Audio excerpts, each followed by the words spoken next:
Hey guys, it's Archaia week.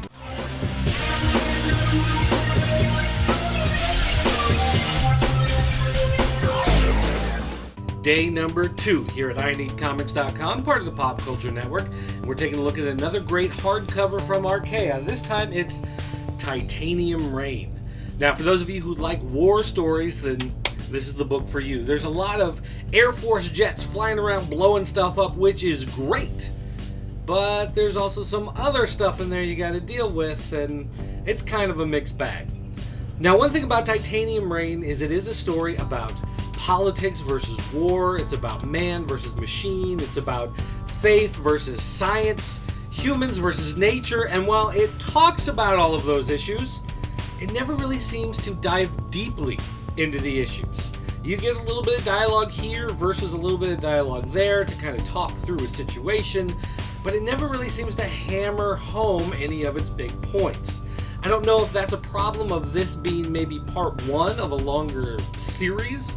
Maybe there's going to be 3 or 4 of these hardbacks as part of the ongoing story, but when this book ends, you really feel like they've touched on a lot of storyline topics and they've introduced a lot of characters, but I don't really feel like the story's been fully realized. And that may be a bit of an issue for a lot of you. Now, one neat thing about this book is the artwork.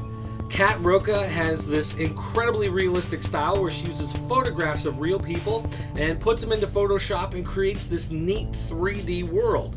And in some cases, like especially the battle scenes and the scenes where you get a lot of the technology coming through, it looks fantastic. There are a few times, though, when the character interaction is at its peak, where it kind of dips into that uncanny valley.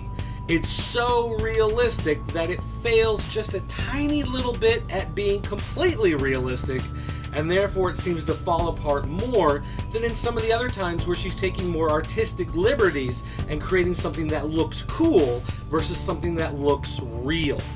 But that aside, it is one of the most amazing things I've seen in a long time as far as artwork goes in a modern comic book.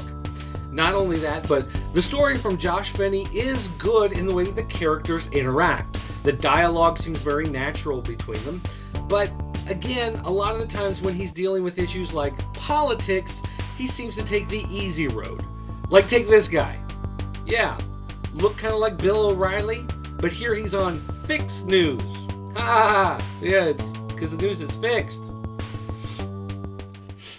Those are the jokes, folks. Those are the jokes. Now, one of the big storylines that's happening within this book is the Prometheus program. It's cybernetic implants going within these soldiers. And are they still considered human? Or are they considered something less than human? Or are they something more than human after undergoing these changes? And while it kind of dabbles in that thought, like, again, it's not fully realized in this book. And I don't know if that's the fault, again, of this being the first part of a bigger story, or if they just decided that that wasn't really a road that they wanted to go down. It's hard to say. It's an interesting concept, and it's something that I kind of like to see explored a little bit more, but again, this book just really doesn't hammer that home, and I kind of feel a little disappointed. Now, when you get to the end of the book, there are quite a bit of extras involved. There are news stories, there's documents about some of the aircraft, some of the technology that are in here, and so it's a really interesting kind of bonus look at the universe in which these characters inhabit. Really helped to kind of flesh things out. And it would have been nice, though, I think, to kind of sprinkle some of that through so you're getting it in the middle of the story to help kind of explore the world around these characters just a little bit more instead of having it all thrown at the end, where it just kind of feels like, well, here's some extra stuff in case you want to read it now that the story's over. Overall, though, it's a good package.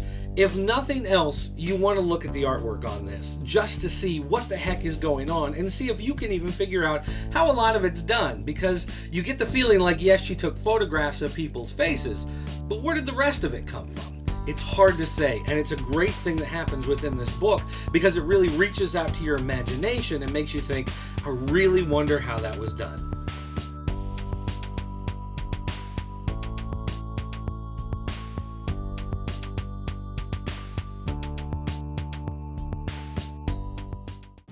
Well, guys, that's going to do it again for another review here on INeedComics.com, part of the Pop Culture Network. Remember to stay tuned all week as we're taking a look at Archaia Comics. We've got plenty more books to take a look at. Don't forget to check out the rest of the Pop Culture Network. If you want podcasts, if you want more video reviews, if you want typed up reviews, hey, we even have a comic strip made of photographs of toys. So make sure you check it all out. Don't forget to check out our message boards, and as always, you can leave us feedback on our Facebook page, over Twitter, by email, even call our voicemail line. It's area code 217-953-4025. Hope to hear from you soon. Thanks for watching.